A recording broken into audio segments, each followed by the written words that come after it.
Alhamdulillah nahmaduhu wa nasta'inuhu wa nastaghfiruh wa na'udzu billahi min shururi anfusina wa min sayyiati a'malina may yahdihillahu fa huwal muhtadi wa may yudlil fala hadiya lahu. Asyhadu an la ilaha illallah wa asyhadu anna Muhammadan abduhu wa rasuluh. Allahumma shalli ala sayyidina Muhammad wa sallim Muhammad. Qala Allah ta'ala fil Qur'anil Karim, ya ayyuhalladzina amanu taqullaha haqqa tuqatih wa la tamutunna illa wa antum muslimun. Wa qala Allah ta'ala aidan, ya ayyuhalladzina amanu ista'inu bis-sabri was-shalah innallaha ma'as-sabirin. Puji dan syukur tidak henti-hentinya kita panjatkan kepada Allah Subhanahu wa taala atas berbagai macam nikmat yang Allah berikan kepada kita. Setiap saat, setiap waktu kita tidak bisa menghitungnya karena begitu banyaknya argo ya, ataupun bilangan kenikmatan itu, dan seringkali kita melupakannya dan seringkali kita mengabaikannya, padahal nikmat itu banyak. Dan barangkali seringkali kita baru merasakannya ketika nikmat itu dicabut. Betapa nikmatnya mata, betapa nikmatnya tangan kita, betapa nikmatnya kaki kita bisa berjalan. Ketika kita mulai dikurangi, mata kita mulai tidak bisa memandang dengan baik, harus memerlukan kacamata ataupun mungkin memerlukan operasi dan lain-lain, barulah kita merasakan bahwa mata kita sebenarnya nikmat yang besar. Begitu juga kaki kita, ketika kita masih bisa berolahraga, bisa lari, bisa main sepak bola, badminton atau apapun, itu satu hal yang biasa. Tapi ketika bertambahnya umur atau ketika kita dapat musibah, kaki kita misalkan sakit, maka hal itu tidak bisa dilakukan lagi dengan baik. Itulah senantiasa kita bersyukur dan menggunakan apa-apa yang diberikan itu untuk keselamatan itu Allah. Salawat serta salam semoga tercurah pada Rasul kita Nabi Muhammad sallallahu alaihi wasallam, sekeluarganya, para sahabat serta sampai zaman. Tidak bosan-bosannya khatib mengajak kepada diri pribadi dan juga pada jamaah sholat Jumat dengan Allah untuk sama-sama senantiasa meningkatkan ketakwaan kita kepada Allah, untuk hidup kita adalah untuk ibadah kepada Allah Subhanahu wa taala. Dalam fenomena saat ini kita lihat bagaimana begitu banyak orang yang melakukan sesuatu tanpa berpikir panjang atau mungkin juga hilang yang namanya disebut dengan kesabaran. Ketika seorang dengan mudah ya menghilangkan nyawa orang lain ya hanya karena cekcok sedikit ya, ataupun juga ketika seorang punya kesulitan kehidupan akhirnya melakukan sesuatu yang dilarang oleh Allah, misalkan mencuri atau bahkan mungkin mengakhiri hidupnya dengan bunuh diri ya. Atau juga tidak sedikit orang-orang yang tergoda ya karena kesulitan ekonomi akhirnya mengambil jalan pintas dengan melakukan hal-hal yang dilarang, apakah itu bisnis narkoba atau mungkin juga menjual diri dengan perzinahan ya, dengan prostitusi. Itu yang dilakukan karena memang tidak merasa tidak kuat terhadap tekanan hidup. Bahkan mungkin tidak sedikit juga orang yang mempunyai jabatan ya karena ingin mendapatkan lebih dari harta akhirnya tergoda untuk korupsi ya. Itu bisa terjadi ya karena sudah hilang yang namanya kesabaran ya. Sabar itu adalah sesuatu yang akhlak yang memang harus dilatih ya, harus ditumbuhkan karena menjadi tabiat ya. Jadi pada sabar itu memang idealnya lah pada musalamatul ula, jadi pada benturan yang pertama. Ini satu hadis yang terkenal ya, jadi ada seorang perempuan yang lagi menangis di depan kuburan anaknya, sedang menangis karena sedih kehilangan anaknya. Lewatlah Rasulullah dengan para sahabat. Kata Rasulullah, isbir ya, sabarlah gitu ya. Ketika itu perempuan mengatakan, engkau tidak merasakan ya apa yang saya rasakan, begitu sakitnya gitu ya. Dengan ya artinya tidak menerima tausiah itu, sabarlah itu kan bahasa kitanya. Itu ngerasakan pisan gitu atau gimana gitu ya. Setelah itu lewat, itu ada orang mengatakan itu Rasulullah. Nah, kata si perempuan itu, dia menenangkan hatinya, menguatkan dirinya, yang menyabar diri. Akhirnya datang kepada Rasulullah. Ya Rasulullah, saya sudah sabar sekarang. Nah, kata sabda Rasulullah, sabar itu pi musawitul. Jadi yang dikatakan sabar memang pada benturan pertama itu. Itu yang hebat. Ya ada juga yang butuh waktu dulu, mungkin sejam, mungkin semenit, mungkin sehari, mungkin 3 hari, mungkin juga bertahun-tahun baru bisa menerima itu. Ya. Ketika orang tersandung ya kakinya, yang keluar adalah kata-kata istirja ya kepada Allah, innalillahi atau istighfar, atau kata-kata sepasrapah. Ini juga kan otomatis. Atau ketika kita kehilangan barang ya, apakah sendal, sepatu ataupun lebih besar motor gitu, itu kan kalau orang yang sabar bisa langsung pada saat itu dia menerima. Tapi kan ada yang mengatakan nahan dulu ya waktunya, perlu waktu dulu, baru dia merasakan oh ya saya sekarang sudah sabar, sudah bisa menerima. Padahal itu kan hasil kerja kita, hasil ngumpul-ngumpul uang dan lain-lain ya. Tapi memang itu adalah ujian yang diberikan. Jadi yang disebut sabar itu adalah habsun nafsi ala ma takrahu. Jadi memang menahan diri pada sesuatu yang memang kita tidak sukai, tidak enak lah bahasa ininya gitu ya. Kalau kata dasarnya. Nah, tapi di sini sabar itu kan menguatkannya dengan apa? Tapi dengan ridho dan tenang. Jadi tidak ada keluh kesah. Ya, tidak ada sumpah serapah ketika kita mendapatkan sesuatu yang tidak kita sukai. Sabar itu ada 3 menurut para ulama. Yang pertama adalah bagaimana dia juga sabar, ya, kalau mesti bil habsi nafsahu ala ma takrahu minal ibadah wa taatihi. Jadi kesiapan dia bersabar ketika beribadah. Karena ibadah itu perlu ada kesabaran. Saum misalkan. Tidak sedikit orang tidak sabar untuk saum Ramadan, apalagi saum sunnah ya. Saum Ramadan, aduh panas dan lain-lain, akhirnya dia tidak saum. Sholat juga bahkan, sholat lagi, kan ya. Apalagi sholat tahajud yang dilakukan pada waktu malam itu butuh kesabaran yang kuat, gitu ya. Untuk ibadah itu ketaatan itu memang butuh kesabaran, butuh kekuatan. Apalagi berjihad, berperang di jalan Allah ketika menghadapi musuh itu juga butuh kesabaran. Apa dikatakan dalam Al-Qur'an, am hasibtum an tadkhulul jannah wa lam ya'lamillahu jihad minkum wa ya'lamas sabirin. Jadi ketika berjihad saja belum cukup, kan harus ada kekuatan kesabaran untuk menahan diri. Ya. Belajar juga sama. Orang yang tidak sabar, capek, udahlah, tidak ngapalin, udahlah asal main saja atau tidur aja di kelas gitu kan. Karena tidak ada kesabaran, tidak ada kekuatan ketika ada sesuatu yang berat pada saat itu. Ya. Dan ini memang awal-awalnya ada berat, gitu ya, dalam ibadah ini. Tapi nanti seorang itu akan menjadikan tidak berat ibadah itu kalau udah lama kelamaan, ya, akan bahkan menjadi kebutuhan, bahkan menjadi menyenangkan, menjadi kecintaan. Kalau tidak sholat itu merasa ada sesuatu yang kurang. Ya. Kalau tidak saum, kalau tidak sedekah, ya. Tapi diawali dari kekuatan kesabaran. Kedua, itu kesabaran untuk tidak melakukan maksiat. Ya. Jadi bagaimana duna mahasilillahi ta'ala, yang yasmahu ya laha biiktirabiha. Jadi jangan sampai juga mendekatinya. Kalian juga butuh kesabaran. Kan tadi ketika ada seorang pejabat di depannya ada uang yang banyak, sogokan. Kalau tidak sabar kan, udah ambil aja. Ya gampang lah di laporan dan lain-lain. Atau ketika digoda oleh perempuan yang cantik ya untuk melakukan perzinahan, itu juga butuh kesabaran. Ya. Atau misalkan untuk tidak main judi online, ya, atau tidak minum khamar, tidak minum minuman narkoba, itu juga butuh kesabaran. Jadi kenapa? Karena hawa nafsu itu cenderung mengajak atau menghiasi perbuatan maksiat itu lebih indah. Ya, jadi ada kangen, ada keinginan, gitu kan ya. Mengambil mabok-mabokan atau berjudi dan lain-lain, itu ada kecenderungan orang untuk melakukan itu, ya, berkorupsi, ya, kecenderungan punya kekuasaan. Kalau tidak sabar, maka orang itu akan tergerak untuk melakukan maksiat tersebut. Ya, pertamanya mendekati. Ini juga untuk kesabaran. Ya, kalau tidak sabar, ya orang, susah lah hidupnya. Udahlah, sekarang mending ambil aja nyuri motor, nyuri itu, nyuri ini. Padahal tidak menyelesaikan masalah, karena dia tidak kuat menahan untuk tidak melakukan maksiat. Yang ketiga, sabar itu adalah ketika ditimpa oleh musibah. Ya. Jadi ketika ditimpa musibah ini, orang akan ada yang keluh kesah. Kenapa sih kita dapat musibah? Kenapa kita sakit? Kenapa kita dagangnya rugi? Ya, kenapa kita hilang barang dan lain-lain? Ya.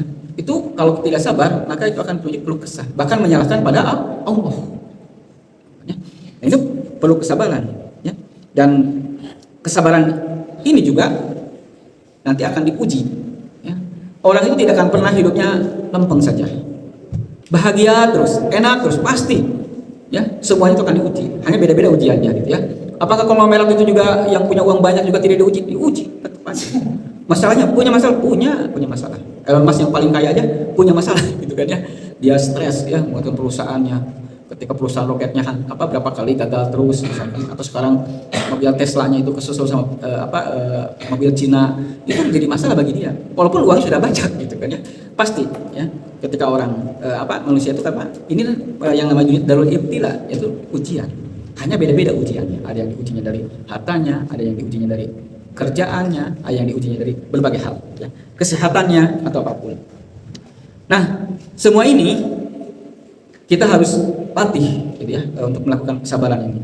Dan di sini dari Abu Bakar Az-Zazieri mengatakan bahwa ketika kita menginginkan kesabaran untuk beribadah, maka kita itu harus mengingat kepada janji Allah. Jadi ketika kita mau saum, janji Allah terhadap pahala. nanti kita akan dapat pahala. Ya, orang yang haji sudah keluar uang banyak, datang ke sana panas dan lain berdesak-desakan juga. Kenapa sih? Karena apa? Ada satu motivasi kita bagaimana Allah akan memberikan pahala yang besar. Itu juga akan menjadikan kekuatan, kesabaran. Bagaimana kalau kita tidak sholat? Gimana kalau tidak sahur? Itu akan lebih berat lagi. Jadi diingatkannya bagaimana ketika ini bahwa ada li ahliha min jazilil ajr. Jadi bagaimana kita akan mendapatkan pahala yang besar. Ya, ketika bersedekah, ya, ketika kita sholat, ketika kita sahur, zakat, ya, berbuat baik dan lain-lain. Menuntut ilmu, semuanya ingatkan bahwa itu akan dapatkan. Yang kedua, ketika kita bersabar menghadapi maksiat, bagaimana kita juga harus mengingat, ya, bahwa mengingatkan dengan wa'id, ya, jadi ancaman Allah. Ya, memang sih enak ini tuh, ya, bahkan mungkin orang katakan, selingkuh itu enak, ya mungkin dalam tanda kutip enak, tapi lihat dah, ancaman dari Allah, ancaman di akhirat dan di dunia. Di dunia aja sudah masalah, apalagi di akhirat. Judi online, gitu kan? Lihat orang yang melakukan judi itu, ya, tidak kaya, sudah mendapat dosa, hidupnya sengsara. Yang tadinya punya harta habis, ya, digadekan, bahkan akhirnya ngambil lagi ke pinjol dan lain-lain. Ya, orang yang narkoba kayaknya enak dan lain-lain, ternyata kan pada tubuhnya rusak, saraf-sarafnya rusak. Itu di dunia ancamannya, apalagi di akhirat nanti. Nah, adapun ketika kita menghadapi tantangan untuk musibah, maka yang harus kita ingat bahwa kadar itu, takdir itu sudah ditentukan oleh Allah. Kita mau, tiga pilihannya, apakah kita akan menerima dengan lapang dada, dengan kesabaran, ataukah kita akan berkeluh kesah. Ya sudah terjadi. Ya, ketika kita hilang uang, itu kan sudah terjadi. Kita mau keluh kesah atau tidak, ya itu sudah terjadi. Bagaimana kita tinggal pilihannya. Kalau kita keluh kesah, kita akan mendapatkan dosa dan pasti dalam kehidupan kita terasa sempit. Tapi kalau kita bersabar, maka kita akan mendapatkan pahala dan insya Allah akan mendapatkan ganti yang lebih besar. Ya.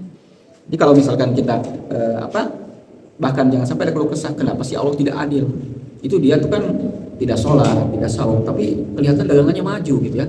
Kita yang rajin sholat kan dagangannya gak laku-laku gitu kan ya. Akhirnya kan menjadikan keluh kesah. Padahal bahkan mungkin dagangan kita jatuh tiba-tiba misalkan ya, kami tertimpa apa gitu. Jadi itu musibahnya bertubi-tubi. Tapi itu adalah ujian. Ketika kita bersabar, itu pasti Allah akan gantikan yang lebih baik. Ya. Dalam ayat Al-Quran banyak sekali yang harus kita akan mengingatkan untuk kembali kepada kesabaran dari hadis-hadis, sehingga kita perlu adanya terus pengingatan dan latihan dari kesabaran. Barakallahu walakum. Alhamdulillah kita asal-usul billahi haq iyadil wa kafaru syahida. Asyhadu an la ilaha illallah wa asyhadu anna Muhammadan abduhu wa rasuluh. Allahumma shalli ala Muhammad wa ala Muhammad. Jadi kuncinya tadi bagaimana untuk menumbuhkan kesabaran dalam beribadah. Kita mengingat tentang janji Allah terhadap pahala yang akan diberikan, dan ketika kita bersabar dalam menghindari maksiat, kita tidak mengingat ancaman-ancaman Allah ataupun hukuman-hukuman Allah terhadap perbuatan maksiat tersebut. Dan ketika kita bersabar dalam musibah, kita meyakini bahwa itu takdir Allah dan kita harus bersabar, ridho terhadap hal tersebut dan tidak keluar keluh kesah. Allah berfirman dalam banyak ayat di Al-Qur'an ini tentang kesabaran. Salah satunya di surat Al-Baqarah, wasta'inu bis-sabri was-shalah, ya, dan minta pertolongan dengan salat dan sabar. Ya, jadi ketika kita diuji, nabluwanakum bisyai'in minal khaufi wal ju'i wa naqsin minal amwali wal anfus, ya. Nanti akan diuji memang orang. Kehilangan, kekurangan dari harta dan jiwa. Harta ya bisa jadi kekurangan. Ya, yang tadi kata pengomel saja bisa kehilangan uang triliunan dalam ratusan triliun dalam semalam. Ya, atau tadi ada musibah apapun, ya, ya, ataupun dalam ketakutan, ya. Bagaimana kita lihat di Gaza, ya, orang pada kondisi yang diuji dengan ketakutan. Karena setiap saat bom akan bisa meledak di rumah kita, mungkin di tempat pengungsian atau di atas kepala kita. Dan nafs, ya, dan jiwa sakit. Nggak ada ya orang itu yang tidak pernah sakit, ya, pasti pernah sakit. Karena beda-beda sakitnya. Itu juga adalah ujian yang mungkin akan, ya, sangat mungkin, ya, pasti akan kena kepada kita. Ya, tubuh yang belum sehat kuat, ternyata tiba-tiba ada yang sakit. Kaki kita, tangan kita, tekanan darah kita, gula kita dan lain-lain, gitu ya. Dan ujian-ujian itu akan didapatkan. Nah, tapi kenapa sih babasiril mu'minin? Orang yang bersabar mah harus bergembira. Ali tidak suatu musibah, qalu inna lillahi wa inna ilaihi raji'un. Jadi kembalikan kepada Allah. Dan mereka itu akan mendapatkan keberuntungan. Coba kalau orang-orang yang tidak bersabar, hidupnya itu akan keluh kesah, tidak tenang. Kita melihat ketakwaan dari orang-orang Palestina ketika dibombardir, kan itu buat kekuatan kesabarannya. Sehingga hampir putus asa itu yang namanya Israel itu ya, dan negara batu. Kenapa sih dibom balik masih tetap kuat?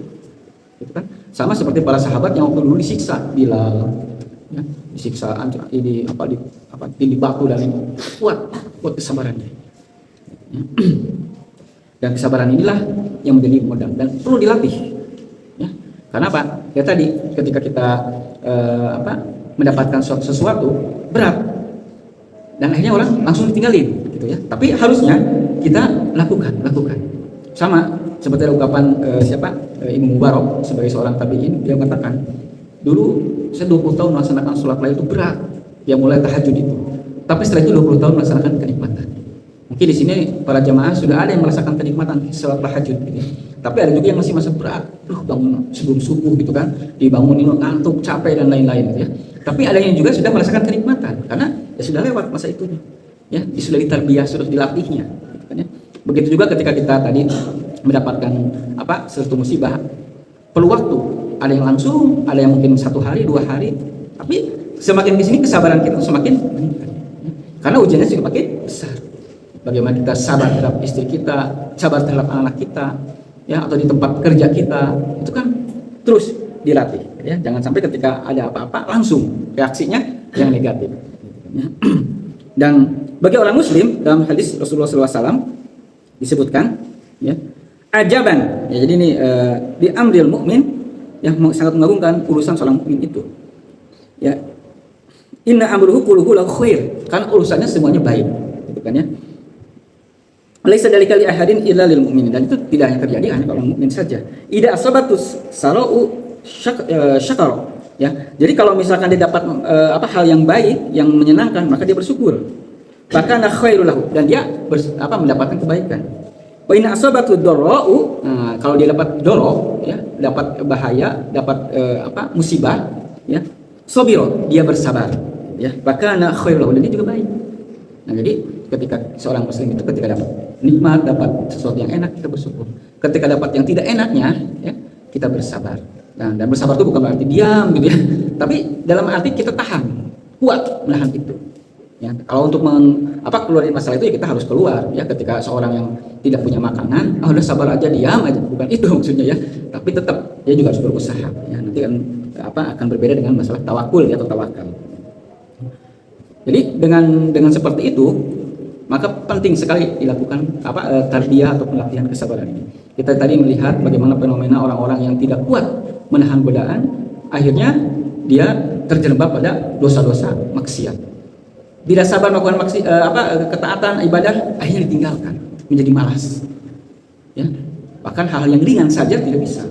Sampai ada orang yang bisa lari, ya, kencang, atau bisa lari 10 keliling lapangan gitu ya. Tapi untuk sholat berat, gitu kan ya. Karena memang beda dalam cara pandangnya. Ini malah disenangi, ini ngerasa beban untuk sholat saja. Untuk sahur ya juga sama, gitu kan. Ada orang yang bisa menahan diri yang lain, tapi untuk sahur berat.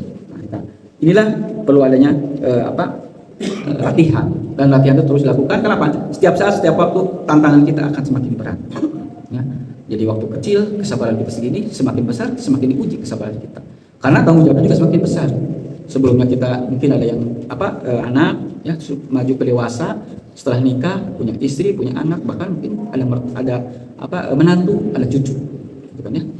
Beban di kerjaan juga bertambah. Sebelumnya segini, nambah lagi, plus semakin besar. Posisi semakin tinggi, semakin besar godaannya, semakin besar tanggung jawabnya, semakin dituntut untuk kesabarannya.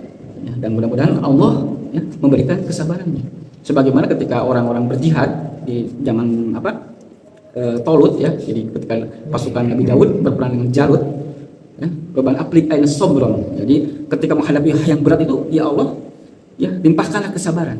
Kan? Jadi itu adalah satu sunnah yang jelas diperintahkan atau dicantumkan dalam Al-Quran untuk memintakan kesabaran, berdoa dan dilatih. Jadi kesabaran itu adalah anugerah dari Allah. Ketika kita sudah diberikan kesabaran, maka kehidupan kita itu akan lebih kuat, yang lebih tahan terhadap godaan, dan lebih tahan lagi dalam masalah ibadah, dan lebih tahan lagi ketika mendapatkan musibah, tegar.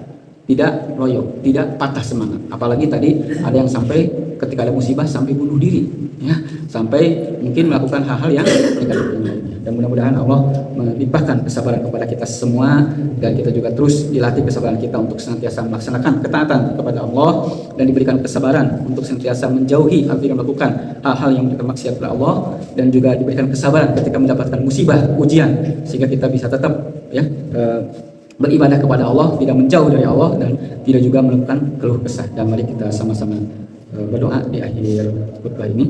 Bismillahirrahmanirrahim. Alhamdulillahirabbil alamin, hamdan syakirin, hamdan na'imin, hamdan mukabirin wa mazidah. Ya Rabbana lakal hamdu wa lakal syukru kama yanbaghi li karim alim sultanik. Allahumma ighfir lil muslimina wal muslimat wal mu'minina wal mu'minat al ahya'i wal amwat. Allahumma nas'aluka salamatan fid din wa afiyatan fil jasad wa ziyadatan fil ilmi wa barakatan fil rizqi wa taubatan qabla al maut wa rahmatan indal maut wa maghfiratan ba'da al maut. Allahumma hawwin bis sakaratul maut wa najatan minan nar wa afa inda hisab. Allahumma hab lana min azwajina wa dzurriyyatina qurrata a'yun waj'al muttaqina imama. Allahumma ighfir lana dzunubana wa li walidana wa li masakhina wa li muallimina wa liman lahu haqqun 'alaina wa liman ahaba wa asana ila kafatil muslimin ajmain. Allahumma inni a'udzu bika min al-baras wa min misil asqam. Allahumma sinna muslimin wa muslimat bil alam fi Indonesia wa fil Palestina. Rabbana atina fid dunya hasanah wa fil akhirati hasanah wa qina adzabannar. Wassallallahu ala sayyidina Muhammad wa sallam. Alhamdulillahirabbil alamin. Aqimus shalah.